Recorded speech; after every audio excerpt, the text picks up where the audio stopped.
টালা প্রত্যয় প্রত্যেক বছর কিন্তু একটা টিজার দেয় এবং ঠিক পুজোর কিছুদিন আগে সেই অরিজিনাল যে আমাদের কনসেপ্টের যে নাম, পুজোর যে শিল্পের যে নামকরণ, সেই নামকরণটা নিয়ে আসে। অতীতেও প্রত্যেক বছর তাই হয়েছে।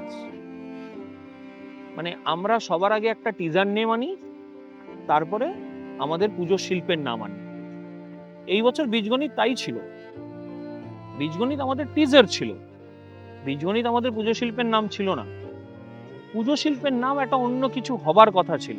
সেই সময় আমি এবং ভবদা প্রতিনিয়ত কিন্তু আমরা একটা আলাপ আলোচনার মধ্যে রাখছিলাম যে আমাদের পুজো শিল্পের নামকরণ কি হবে। কোনো একটা অনুষ্ঠানে মাননীয় মুখ্যমন্ত্রীর সাথে আমাদের দেখা হয় এবং উনি যেহেতু এই পুজো শিল্পের প্রতি প্রচন্ডভাবে ওনার একটা আগ্রহ রয়েছেন এবং তার আগেও বহুবার বিভিন্ন জায়গায় আমাদের সাথে যখনই দেখা হয়েছেন, উনি একটাই কথা আমাদেরকে বলতেন, এই 100 বছরটা কিন্তু তোমাদেরকে খুব ভালো করে করতে হবে। একটি অনুষ্ঠানে ওনার সাথে দেখা হয়েছিল, তখন উনি আমাদেরকে জিজ্ঞাসা করলেন যে 100 বছরের টালা প্রত্যয় তোমরা কি করছো, ভবতোষ সুতারের মানে পরিকল্পনা কি। দীর্ঘক্ষণ ধরে আমরা মাননীয় মুখ্যমন্ত্রীকে বলি আমরা কি করতে চাইছি এবং উনি এত ইন্টারেস্ট নিয়ে পুরো বিষয়টা শুনছিলেন।